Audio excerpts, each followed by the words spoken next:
1:30 meeting, right? Or press meeting. Yes, 1:30. Minutes. A little quiet here.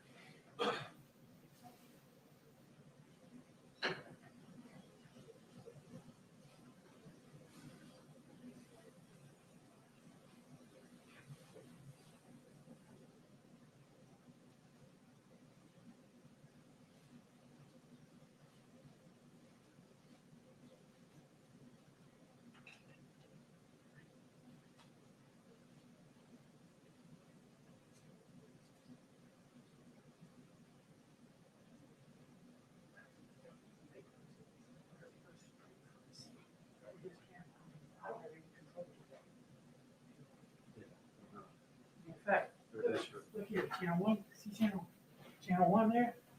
And I'm not gonna touch it, but test 1, 2, 3, 4, 5, 6. It's going straight from here to channel one. Oh, okay. Got it. All right. Channel one on the full cuts. You see there, On the cut. you know, What's that? one pulls in the two traps. Figure out another. Oh, okay. It's 4 pulls. So we're gonna have 4 today, huh? Yes, sir. Just letting you know. Thank you.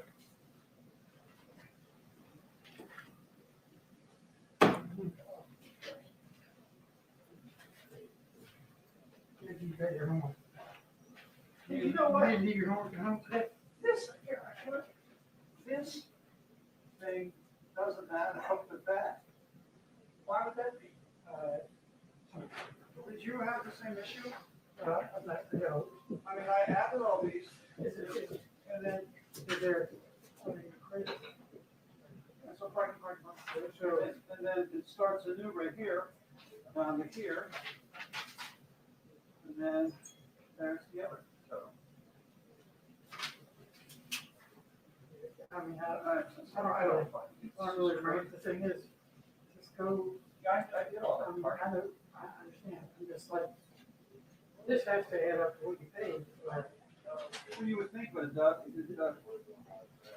add up to, is there a parking, sometimes they throw in the parking. no, it's already in there. I added all that stuff.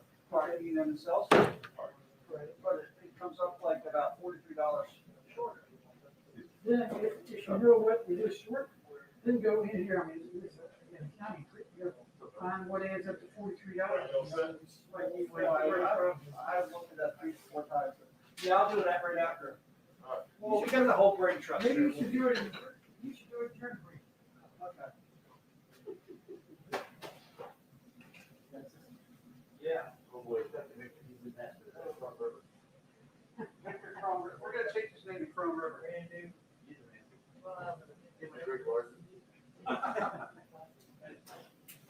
Greg's on Chrome River, he's testing his camera before you start today. But Greg has done that over here. Right. Yeah. I think he's still doing it. I think he's charging the day still. There you go.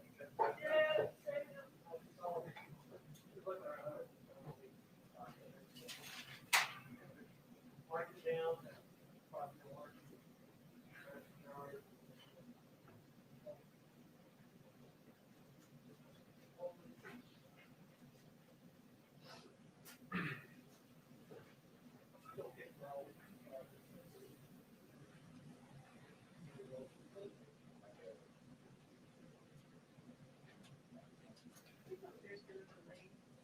I haven't heard, but I would have thought there must be something because it's already 25 after. And usually this place is filled by that. No, but I didn't hear anything, but I'm thinking the same thing, like, this is kind of weird. Yeah.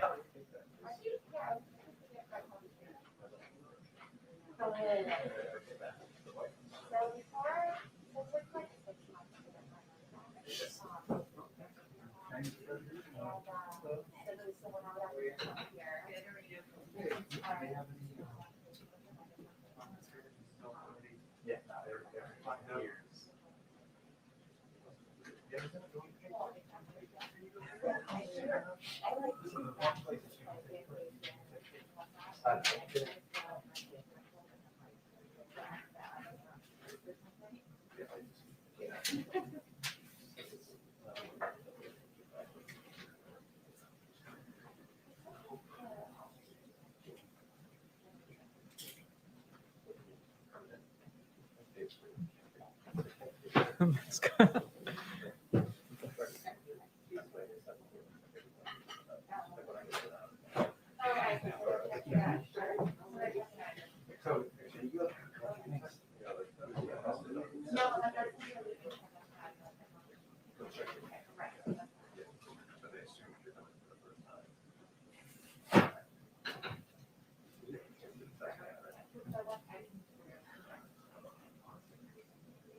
Yeah. Once you have your like, Phil and I are, yeah, no, yeah. Oh, okay. Which is exactly why I'm waiting here. The practice piece. Yeah, I prefer. She gets upset. Well, it's also like. Yeah, they've been asking about it. Have that. That's Well, there I go. I forgot what's going on. It doesn't even how long. I tried to learn this under. I work in codes. They're here, and it's gonna sell them.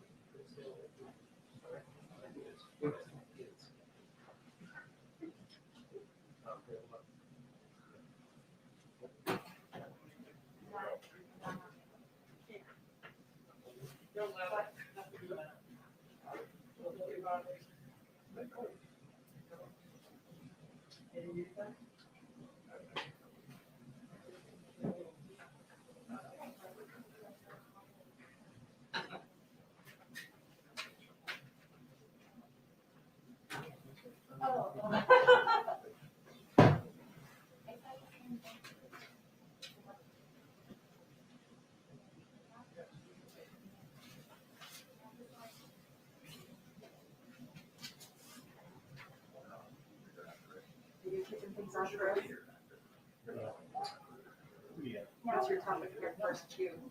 Oh, I'm sure. It just went crazy because, I mean, Well, probably you're saying like for one, you Yeah. can't go. Are you gonna try to direct me? Yeah.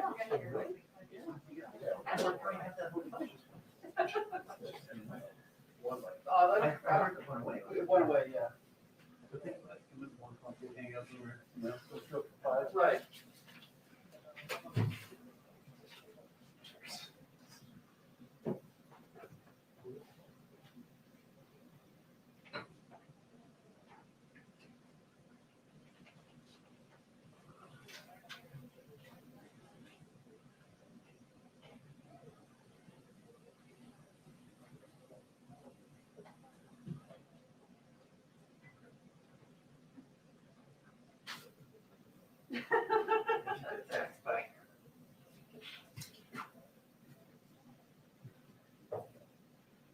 Yesterday, we were making fun of my ears.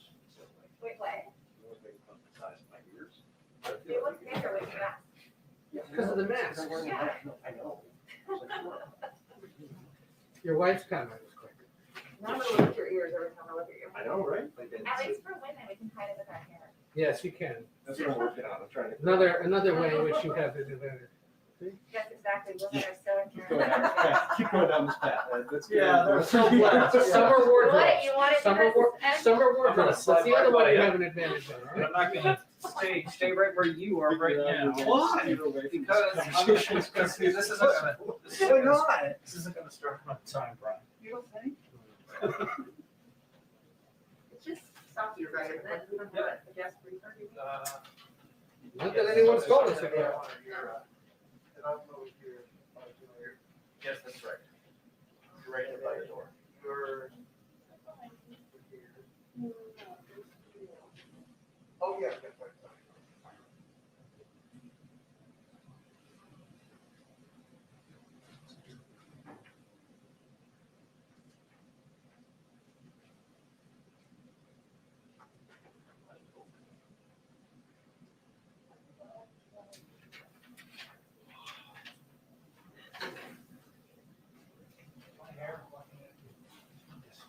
Oh, no.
Yes, I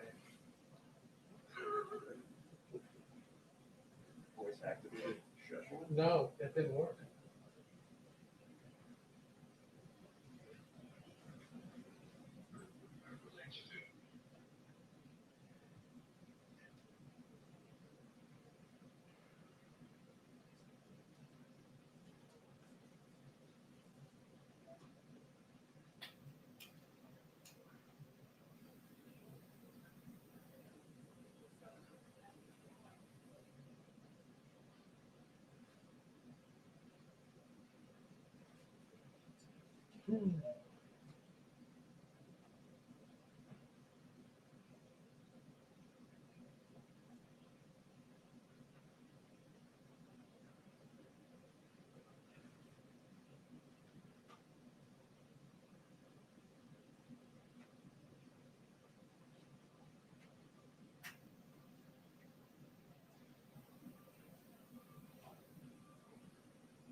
How are you doing all the way back here, man? What happened? You demoted? You want to sit back here with the camera?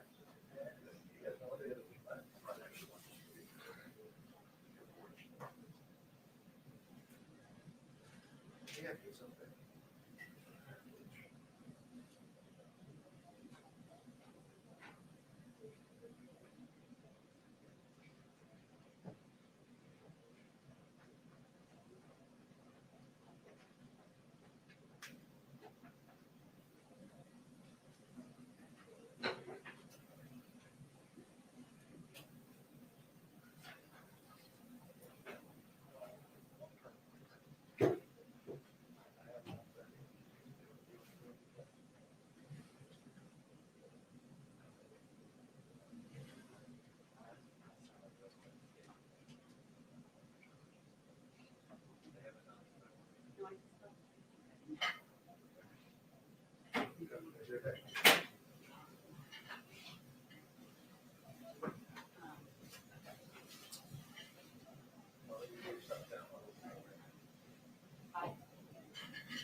We need a lawyer.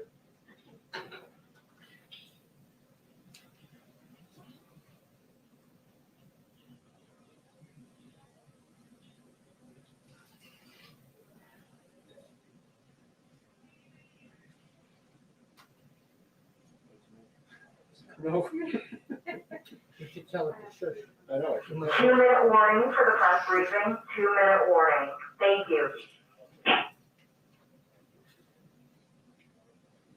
30 seconds.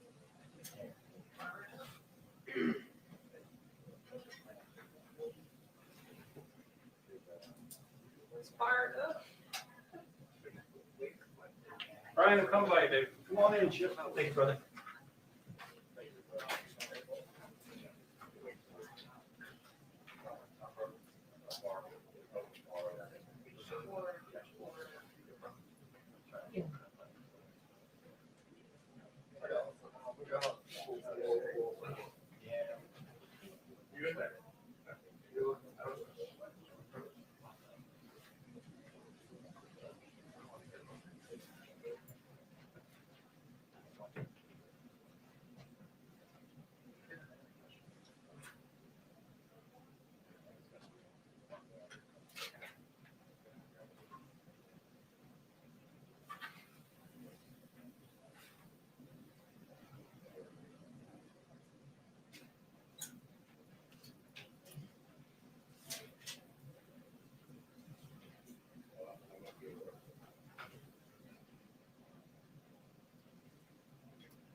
Hi, everyone.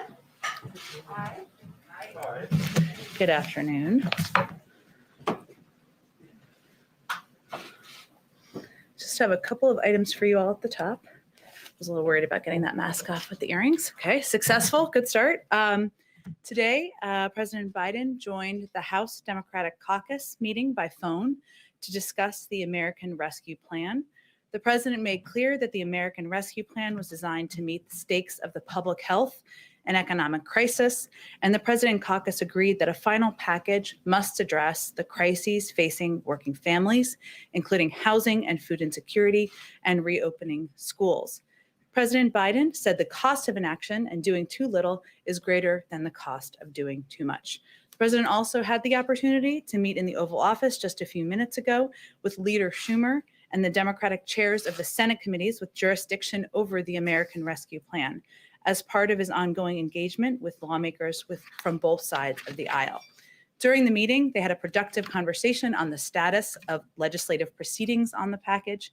They were in agreement over the need to move swiftly to ensure that we get $1,400 direct payments to middle and working class Americans as quickly as possible, that we need to take steps to get immediate relief to the Americans who are struggling with food insecurity or facing eviction, and that we need to provide more resources to get shots into arms faster. The president and the senators were also in agreement over the need to go big and to meet the challenges we face with a response that will get the job done in beating this virus and in protecting our economy from long-term damage.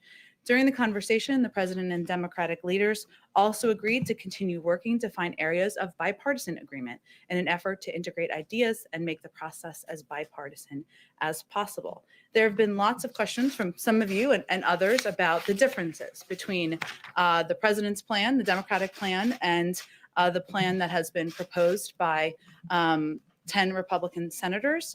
So I wanted to outline some of those specifics here for you. The president's plan would fulfill his pledge to finish getting $2,000 checks to hard-hit Americans and ensure that, for example, a kindergarten teacher making $60,000 a year isn't left without additional support. Their plan wouldn't provide that teacher with direct relief.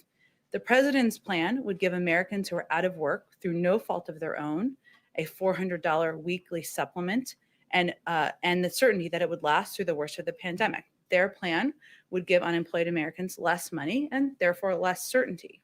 The president's plan would keep hundreds of thousands of teachers, cops, firefighters, paramedics, and other public servants on the job. Their plan offers no money to state and local governments to keep people on the front lines of this fight employed. The president's plan would also assist the millions of families who are behind on their rent and facing potential eviction. Their plan wouldn't offer any support to these families. The president's plan would provide targeted, immediate relief to families with children and essential workers through an emergency expansion of the child tax credit and the EITC. Their plan would deny relief to 15 million lower-income essential workers. The president's plan together would reduce the number of kids living in poverty by 5 million this year and cut child poverty in half. Their plan would likely leave millions of additional kids out. Just as importantly, the president's plan would make sure we have every resource we need to defeat this virus and get life back to normal, including $130 billion to help ensure our kids can go back to school safely, $20 billion to mount a nationwide vaccination campaign, $50 billion for more and better testing and critical funding to improve our ability to track and defeat emerging COVID-19 strains. I know that was a lot, but it's a lot of interest in this issue. Go ahead, Josh. Thanks so much, Jen. Two questions. President Biden told House Democrats today that he considered the $1,400 direct payment a promise that he can't break. At the same time, a new analysis from the Penn-Wharton budget model suggests that 73% of those payments would go into savings instead of be spent in ways that could boost growth. I'm wondering, what's more important, to keep the promise or to ensure that the package does all it can to maximize growth? Well, first, on the Penn-Wharton analysis, we've seen that analysis, and I've talked to our economic team about it, and frankly, feel it's way out of step with the majority of studies on this plan, including independent analysis from the Wall Street firm Moody's, JP Morgan Chase, and the Brookings Institution. And the analysis concludes that our economy is near capacity, which would be news to the millions of Americans who are out of work or facing reduced hours and reduced paychecks. So this starting place means their model is way off. So our view is we're going to listen to governors, we're going to listen to a broad range of economists, we're going to listen to health experts on what is needed, what the American people need at this point in time. And when 1 in 7 American families don't have enough food to eat, it's clear that there is a great deal of need for assistance. Secondly, the president is set to speak to the State Department tomorrow. How does he expect to change the tone with regard to refugees, China, and Russia relative to his predecessor?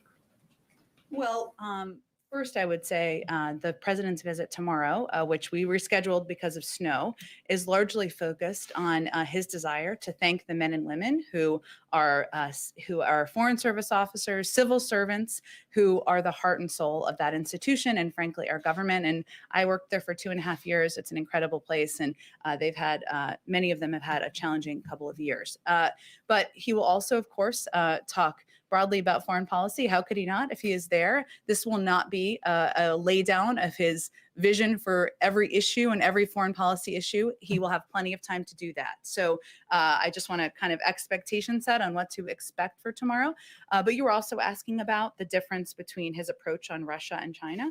I think on Russia, his call to President Putin is a couple of weeks ago, 2 weeks ago, is clear evidence of exactly that. When he called President Putin, he did not hold back. He made clear that while there are areas where we can work together, say New START, which is in the interest of the security of the United States, he has concerns about a number of areas of their reported interference, whether it's in elections, in the hacking of the United States, the SolarWinds hacking, I should say, reports of bounties on American troops. There's an ongoing review that's happening, which he also stated in that conversation. So his engagement, even directly with President Putin, tells you a bit about the difference alone. And on China, the president's view and the administration's view is that we need to work with our allies. We need to work with our partners to align on how we're going to approach our relationship with China. And we need to approach that relationship from a position of strength. There are obviously key components of that relationship. They're economic, they're strategic, but we're going to work closely with our allies. He's having those engagements now. We've done a lot of call readouts, of course, and also with partners on the Hill, Democrats and Republicans, on the best path forward. Go ahead. Thanks, Jen. The Republican plan matches you guys up on the national vaccine top line and also the testing top line, but you tipped through some pretty significant differences between the two proposals. I know we ask this seemingly daily at this point, but It's your job. Where is the space for bipartisan agreement when the differences are that significant across major components of what the president wants? Well, an area where there's agreement to work together on is funding for small business. And that's something, of course, Democrats and Republicans want to do. Our view is that this bill itself is bipartisan. 74% of the public support it, Republicans and Democrats, independents across the country. And there is agreement that it's important to work with many Republicans and Democrats who fall on different parts of the political spectrum to put their ideas forward and consider them. And that's part of the conversation and part of the process now happening on the Hill. We will see. What proposals that improve the bill, that make it better. And there's certainly an openness to that. One more quick. Several Republican senators have said publicly that they believe the president is in a different place than his staff on this issue in particular. And he is more willing to deal, perhaps, than his staff. Is there daylight between the president and his staff on the $1.9 trillion proposal? Absolutely not. I've seen some of those reports. Many of them are ludicrous. I've sat in a lot of meetings with the president of the United States in the last few weeks, and even before then, there is no one who's going to tell him what to do or hold him back from his commitment to delivering relief to the American people. And I would point you to the fact that he talked about the importance of going big on a package back to the campaign. He talked about the importance of meeting this moment back to the campaign. So that is certainly his commitment, and that's exactly what he's working to deliver on. And then just one quick one on vaccines, and circling back, this is something you guys talked about last week, I believe, Defense Production Act. I know you said all options are on the table, you guys are working through, and that it has been launched in at least a couple of areas. On vaccine supply, is the Defense Production Act being utilized on that front? And if not, is there a timeline? Is that something that remains on the table right now to bolster, I think, one of the issues that you guys have identified as the biggest problem right now? Absolutely, it's on the table. And, the reason the president invoked the Defense Production Act was because he wanted to have a range of options for any moment where there was a reduction in supply on materials, on PPE, on syringes, and at the appropriate time, we can certainly use it for that. But right now, our focus is on working with Pfizer and Moderna. We have confidence in their ability to produce the number of vaccines that the government has ordered on the timeline that we have committed to. And that means that we would have enough vaccines here to be able to vaccinate every American by the summer. So our focus is really more on evaluating where there are needs for supplies and materials that would help deliver the vaccines into the arms of Americans. Go ahead, Ed. Jen, you saw the president say earlier he's still confident he can get some Republican support. Mitt Romney was asked about that a little while ago, and he said, well, if they're not going to budge off the $1.9 trillion number, it's not going to happen. He was then asked, well, can you give us a specific example of something that demonstrates the differences? You didn't mention it. He says the $360 billion or so for states and localities. Is that something that is considered negotiable by the White House? Well, I'd be interested because I didn't see, so I guess I'm asking you a question. What Senator Romney said about whether they would propose any funding for state and local. He said that the most recent reports show that the average state in America only lost about 10 to 1% of the revenue, so it should perhaps be adjusted. Well, they are not proposing any. So I would suggest, given that they also supported 160 or 180 billion in a package that move forward under the Trump administration, that's a place where we would certainly welcome an offer from their end on what state and local funding they'd support. One other on economic relief related to the pandemic. There was a full-page ad in the New York Times last week, put there by several prominent women, calling on the Biden administration to implement what they call a Marshall Plan for moms in the first 100 days. Has the president seen the ad, and would he support the idea of monthly payments to mothers who are saddled by this pandemic? Well, as a mom myself, I can confirm for you that the conversation I have most frequently with friends on Zoom calls is about the impact of the pandemic on working moms across the country. And what the president has certainly concerned about, as we all are, is the fact that this has a disproportionate impact on communities of color, on women of color who are working, many of them working on jobs as frontline workers and playing vital roles in industries across the country. And it's certainly an issue that Secretary Yellen, his economic team are focused on and will be looking for ways to help appease. Two other quick ones. The president said yesterday he hadn't yet had a chance to contact the families of the FBI agents killed in South Florida. Has he been able to do that yet? We will follow up with you after the briefing. I did not have a chance to ask about that before I came out here today. And then earlier today, Canada designated the Proud Boys as a terrorist organization, putting them alongside Al-Qaeda, ISIS, and Al-Shabaab. Does the U.S. plan to do the same? I had seen that, Ed, before we came out here, and had asked certainly our team to make sure we had a little bit of guidance on that for all of you. We, of course, have a review underway, a domestic violent extremism, I should say, review that's underway by our national security team to take a look at violence and this type of concerning group activity across the country. I expect we will wait for that review to conclude before we make any determinations. So no final decision. It's an ongoing review, and when it's concluded, I'm sure we'll have more to say about our view. Go ahead. Thank you, Jen. The top Republican on the House Armed Services Committee is asking you to apologize for some of the comments that you made yesterday in the briefing room about the Space Force.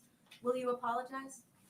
I did send a tweet last night. You may not all be on Twitter. Maybe they're not on Twitter. That said, we invite the members of Space Force here to provide an update to all of you on all of the important work they're doing. And we certainly look forward to seeing continued updates from their team. Big picture here, I mean, does the Space Force have the full support of the Biden administration, or is the president at some point perhaps going to try to get rid of it or in some way diminish it? They absolutely have the full support of the Biden administration. We are not revisiting the decision to establish the Space Force. The desire for the Department of Defense to focus greater attention and resources on the growing security challenges in space has long been a bipartisan issue, informed by numerous independent commissions and studies conducted across multiple administrations. And thousands of men and women proudly serve in the Space Force. As you know, it was established by Congress, and any other steps would actually have to be taken by Congress, not by the administration. One more space question. NASA's Artemis program, which was the Trump era program to return American astronauts to the moon by 2024. What is the president's plan? What is he going to do with that program? Is he going to keep it intact? I am personally interested in space. I think it's a fascinating area of study, but I have not spoken with our team about this particular program. So let me see if we can get you a more informed overview of that. Okay, one more question, if I could. Sorry about the president's comments last night as he was paying his respects to the FBI agents that lost their lives or were injured. He said, by and large, the vast majority of these men and women are decent, honorable people. What did he mean by that, the vast majority part? That's exactly what he meant. Go ahead, Kristen. Thank you, Jen. President Biden has been very clear that one of his core promises to the American people is to try to unify this country. How can he take steps to unify the country while the impeachment trial is going on next week? Well, he can focus his efforts, which is exactly what he's doing, on delivering necessary relief to the American public and using his forum to talk about how he's going to reopen schools, how he's going to get shots in the arms of Americans, how he's going to ensure that the 1 in 7 American families who are concerned they can't put food on the table can do exactly that. That's how he's spending his time as we started this briefing, and how he will continue to spend it moving forward. What's his message to Republicans who say that the very trial itself undercuts any efforts at unity? He invites Republicans to work with him on bringing relief to the American public. And that's why he invited them here, many of them here on Monday, and why he will continue to engage with them moving forward. Talk about his agenda. President Biden has been signing executive orders, speaking to the American people almost on a daily basis. Obviously, the focus is going to shift to the Senate next week. How concerned is he that the Senate trial will undercut his momentum? I think the president has been clear. There's an urgency to delivering relief to the American people. And it's important and vital that the House and Senate work quickly to get this bill passed. Get wrapped up within the week when you say quickly? I'm not giving a deadline. I'm just conveying what he has stated many times publicly. And we are confident they have the ability to walk and chew gum at the same time. One more question. There's discussion on the Hill about stripping Congresswoman Marjorie Taylor Greene of her committee assignments. Does President Biden believe that she should be stripped of those assignments? We've resisted speaking of her in this briefing room, and I'm not going to do that today. Why not on her assignments, though, Jen? Because it's up to the Hill to make that determination. Go ahead. Thank you, Jen. Nandita with Reuters. President Biden has always expressed support for unions, and in fact has distributed a plan to kind of strengthen worker organizing around the country.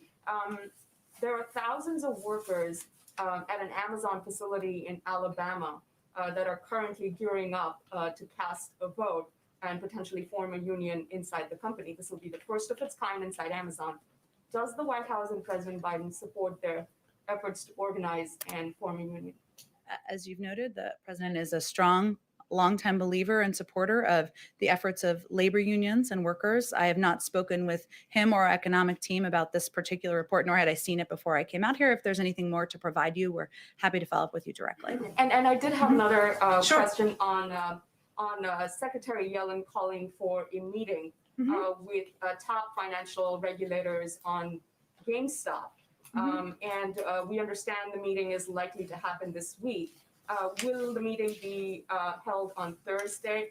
And will the focus really be on whether Robinhood treated retail investors unfairly over large institutional investors? Well, I would send you to the Treasury Department for any specifics on the timing of the meeting or the focus of the meeting. For any of you who have not seen this report, Secretary Yellen has called a meeting with the SEC, FRB, FRBNY, and CFTC. She believes the integrity of markets is important and has asked for a discussion of recent volatility in financial markets and whether recent activities are consistent with investor protection and fair and efficient markets. That will be the focus of the meeting, but for more details, I would certainly send you to the Treasury team. Go ahead, Jennifer. Any update on the release of the White House visitor logs? Either were you able to figure out if you can technically access the Trump administration visitor logs? I was. We cannot.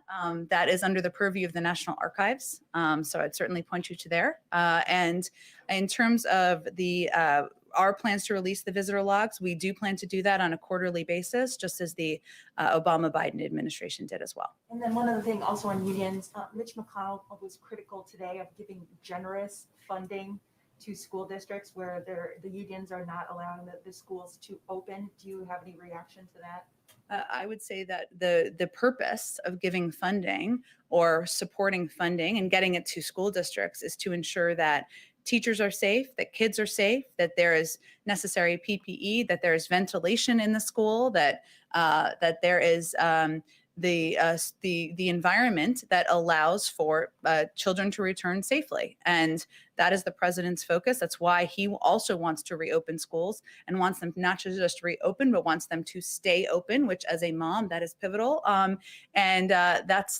he knows it's essential that it's done in a safe way. On the unions not allowing some school districts to reopen? There's discussions in different districts, as you well know, between school districts or and elected officials and the unions, and we certainly hope and encourage progress on that front. But the president's focus is on the schools reopening safely and them staying open. Go ahead, Simon. I have a couple questions. Thanks, Jen.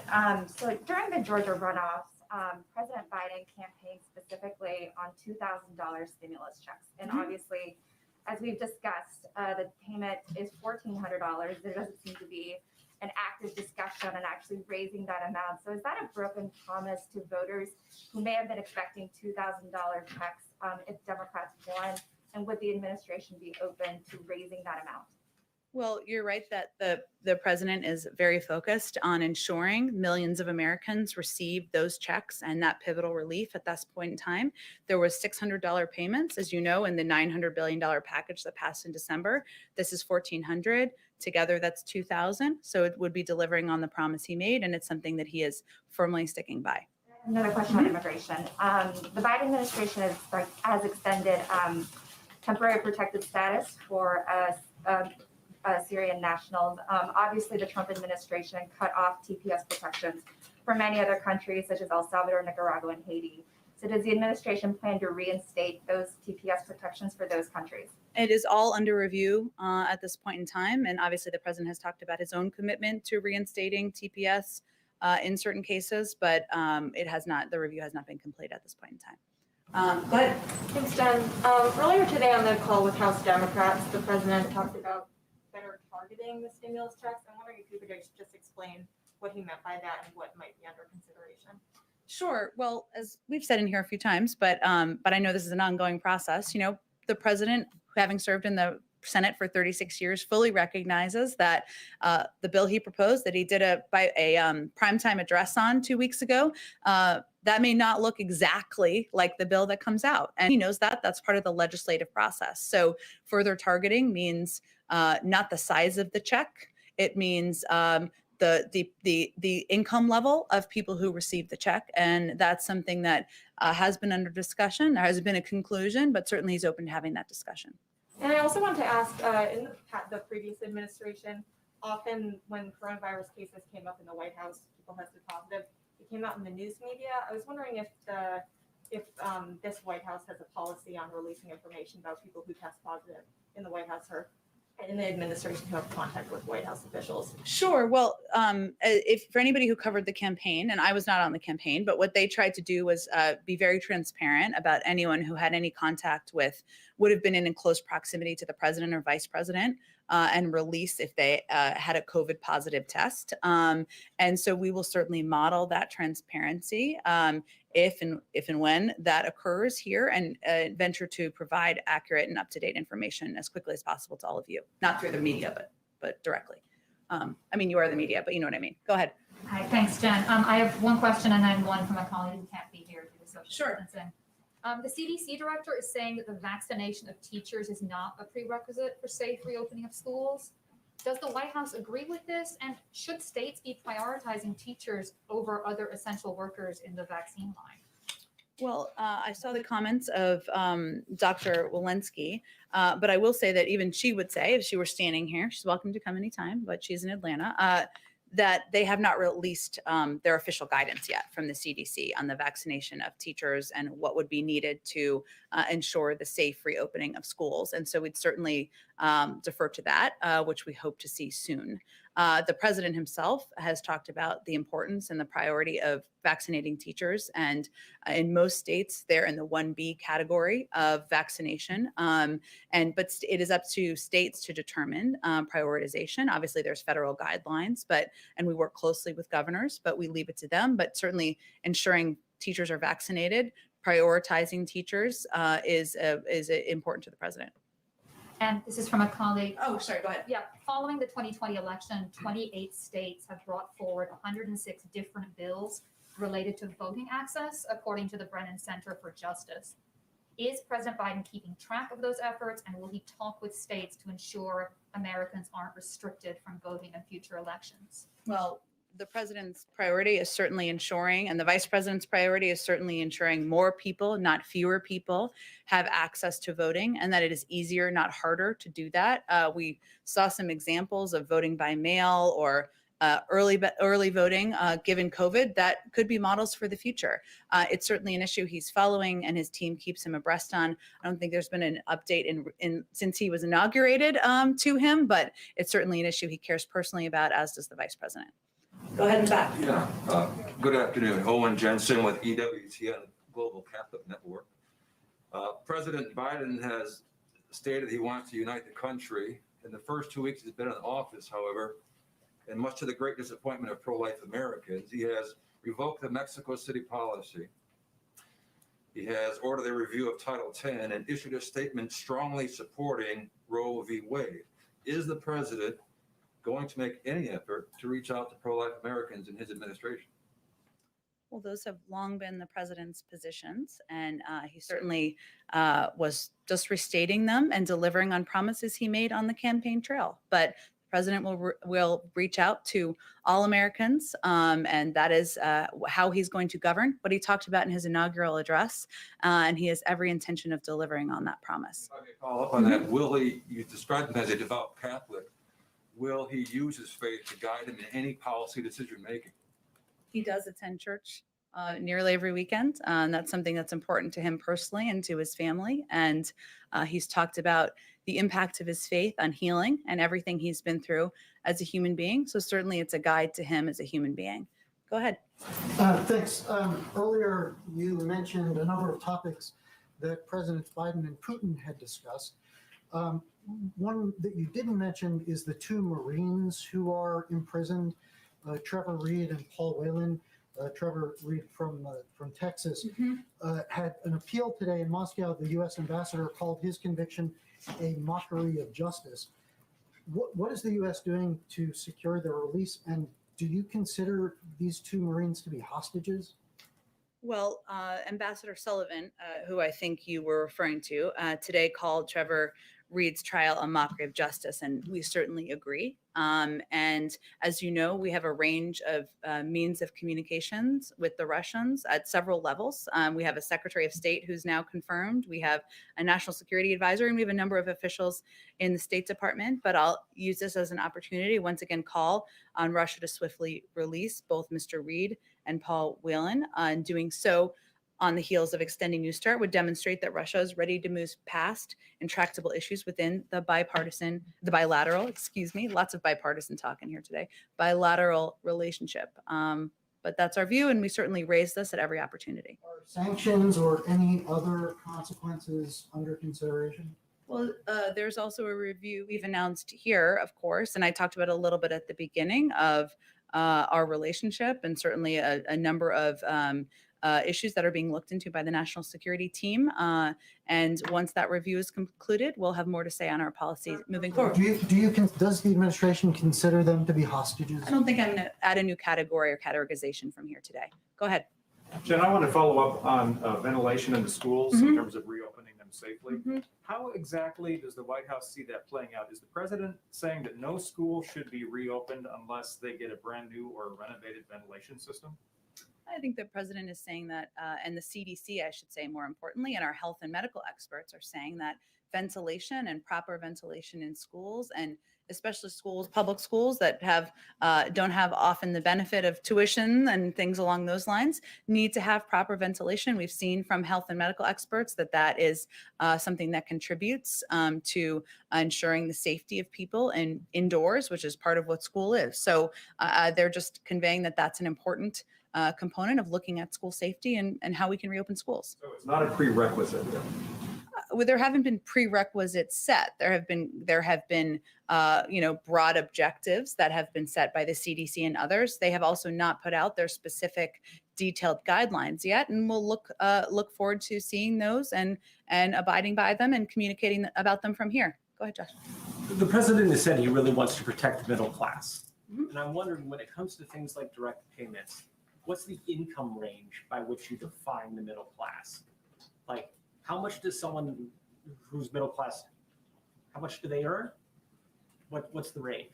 Well, there are ranges in the bill, as you know, that are what the president proposed and what he outlined during his primetime address. I don't know that he looked at the bill as his own personal definition of the middle class as much as a definition of the people who need help the most.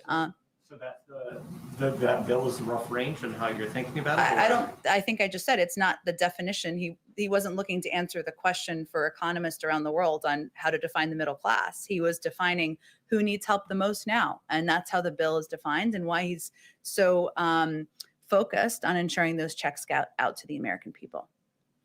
Go ahead. Two quick follow-ups. One on the voting question, Voting Rights Act update, or the John Lewis Voting Rights Bill. You guys have majorities in the House and the Senate. We talked about it on the campaign trail, given Shelby Holder and the change of preclearance. Is that a priority? And if it's a priority, when, I understand you've only been here 2 weeks, but with the majorities, when do you push forward on that priority? It remains a priority, of course. The president's number one focus, though, remains getting the American Rescue Plan through. He's also going to talk more about a Build Back Better plan as we get into the early spring or late winter, I guess. And that will be another priority as an immigration package that he has proposed to the Hill as well. So ensuring that it is easier to vote, that more people have access to voting, that we are making it, a part of the right of being an American is a priority to the president. But I don't have a timeline or a date for you on when we would push for that bill to move forward. One other quick one on Burma. Leader McConnell, after he spoke with the president yesterday, said he expects the administration to quickly sanction the military leaders. I mean, we talked about the changes in foreign aid. What is the timeline on sanctions? Is Leader McConnell right that sanctions will be coming quickly? Well, one, I will note that the State Department very rapidly completed their review designating or naming the military coup in Burma in a very short period of time, which I think is something, this is bipartisanship in action, that Senator McConnell agreed on. And obviously, the continued detention of Aung San Suu Kyi, other civilian officials, and the declaration of national state of emergency are a direct assault on Burma's transition to democracy and the rule of law. We're continuing to review our sanctions authorities and other options. It is certainly a priority to this administration. I can tell you, Jake Sullivan called me on Sunday night to tell me we had to put a statement out because it was so important. We had our voice out there, and we obviously put out a statement from the president, acted quickly. I don't have an exact timeline for you, but it is a priority, and certainly reviewing our sanctions authorities and seeing where there's action to take there is something the team is focused on. Go ahead, Jennifer. Have you guys been talking at all about the Iowa caucuses or the lineup for the next presidential? Too soon, Jennifer. Too soon. No discussion about Nevada wanting to go first. I don't, we are certainly not focused on the next political campaign here quite yet. And we don't have any point of view to share on the order of the presidential nominating contests. Though Nevada's a little warmer, but all great states. Go ahead. Jen, you said that you will be checking with the NSC and the president about the Summer Olympics, I believe. Can you tell us, does he think at this point that it is safe for the U.S. team to go to Tokyo? Well, I know there's been some reporting on this. We're not currently talking about changing our posture or our plans as it relates to the Beijing Olympics. We consult, of course, closely with allies and partners at all levels to define our common concerns and establish a shared approach. But there's no discussion underway of a change in our plans from the United States at this point in time. Go ahead, Todd. Thanks. One of the law enforcement gaps that was identified after the riot of January 6th was that President Trump had insisted on this focus on Antifa. And I'm wondering what President Biden has done to redirect an emphasis on right-wing extremism. Well, we've launched an entire review on domestic violent extremism that would cover that across the board, activity across the board, concerning activity across the board. It's not a political review. It's a review of domestic violent extremism. And our plan is to look at that, have our team look at that, again, not through a political lens, but through the lens of national security experts and teams who have expertise in this area. And when that review is concluded, we will have more to say on it. Can I just follow up very quickly on the Sure. Olympics? You said Beijing. I'm asking about Tokyo. Oh, sorry. There's a lot of Olympics questions going on. Does the president think that it is safe for U.S. athletes this year? Again, nothing has changed about our plans. And I would send you to the USOC to discuss anything further on plans for athletes. Kristen, go ahead. Thank you for that clarification too. Lots of Olympics. Can I follow up with a previous question and just circle back to President Biden's comments yesterday in the Oval Office when he said the vast majority of U.S. law enforcement officers were decent, honorable people? Why did he think it was important to stress that the vast majority? Because I think he believes that the men and women who have been serving our country in a variety of capacities have been criticized, some have been threatened. The roles they're playing have been questioned over the last several years, and he wanted to reiterate his support for the important work they do. It's also why he's visiting the State Department tomorrow. Not to say that all of them are. I mean, he made that delineation. Well, I think the point he's making is that despite reports of individuals in different areas who may have done things that are problematic, that the vast majority of men and women serving in our law enforcement roles, serving in civil service roles, serving in roles across government, do vital and essential work for the American people. Go ahead.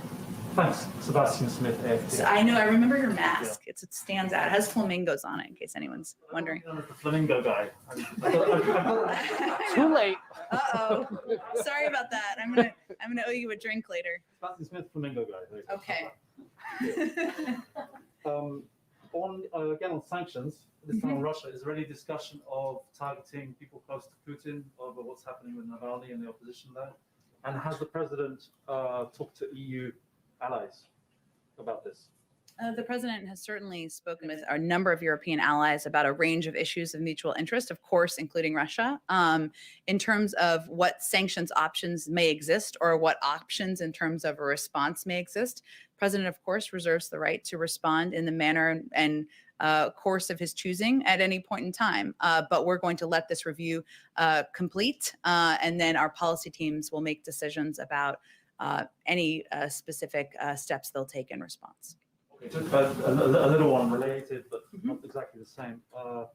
Does the president have any position on the activity, the presence of outlets like Russia Today and Sputnik, which I believe maybe even come here sometimes, I don't know. Does he have a position on that? Because in some countries they're seen as out-and-out propaganda tools of the Kremlin. Given things are fairly frosty with Putin right now, what's the position on that? I have not spoken with the president about RT or Sputnik. I think it's pretty factual to say they are tools of propaganda who work on behalf of the Russian government. I don't know that anyone would question that or raise your hand and happy to discuss. But I've not discussed that with him specifically. I do know that when I was at the State Department, they attended the briefing.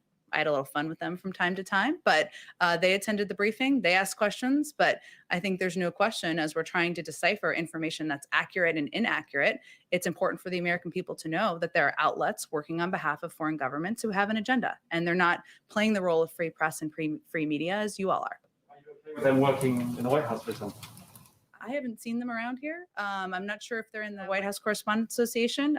You'd have to ask them that question. But all I'm conveying is it's important for people to understand and know that there's an agenda and that they are not the same as AP, ABC, other outlets, BBC around the world. Go ahead, Todd. Can you clarify what President Biden's goal is for the number of vaccines?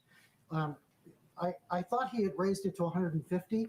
But Zeitz on today's call said that it was 100 million. The president is always going to push his team to go as big on vaccine distribution as possible, but our goal remains 100 million shots in the arms of Americans in 100 days. And that was a goal that was set in the fall before a single vaccine had been put in the arm of an American, and it was seen as bold and ambitious at the time. But we're not going to stop at 100 million. We're not declaring victory. That's that we wanted to set markers for ourselves. So that's the marker we set, and we're working to achieve it. Go ahead. Senators Coons and Carper earlier today said that cabinet confirmations came up during their meeting. I was wondering if the president's been frustrated by the pace on the Senate side and whether he had raised that with his messages to senators. Well, presidents always want it to move faster. That's what I can confirm, having been here twice. But there certainly was a delay in the confirmation of a number of our cabinet nominees. Over the course of weeks, some of them were slower paced than they should have been early on.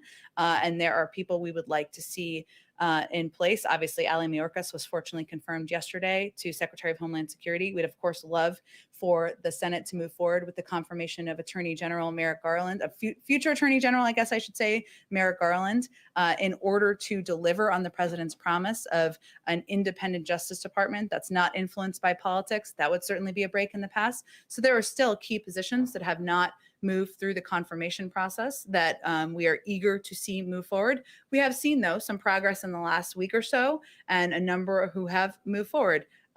Former Mayor Pete Buttigieg, of course, yesterday just confirmed as the first LGBTQ secretary in a cabinet. He's going to play a pivotal role on our economic planning, but there's more to be done. It's something that the president and his team will continue to push on to get his full team in place. Go ahead. Do you know on the cloud contract for that the Pentagon awarded to Microsoft, do you know if the Biden White House is going to review that at all? Because, I mean, you know that during the Trump administration, it was awarded to Microsoft instead of Amazon. And President Trump had some feelings about Amazon. And I heard that, saw that. A review. I would certainly send you to the Pentagon on that, Jennifer. And if there's more to report from here, I will let you know, but I would certainly send you to the Pentagon. Go ahead all the way in the back. And would President Biden be open to having mandatory year-round schooling to get kids caught up, so many kids who are falling behind? Would be open to something like that, or having full-time summer school, whatever it takes? I have not discussed full-time or year-round schooling with the president. Of course, as you know, that requires often state funding, and that often is up to governors to know if they can provide that funding. But I don't think I have anything further for you on that. All right. Did anyone not get a question? Okay. Thank you, everyone.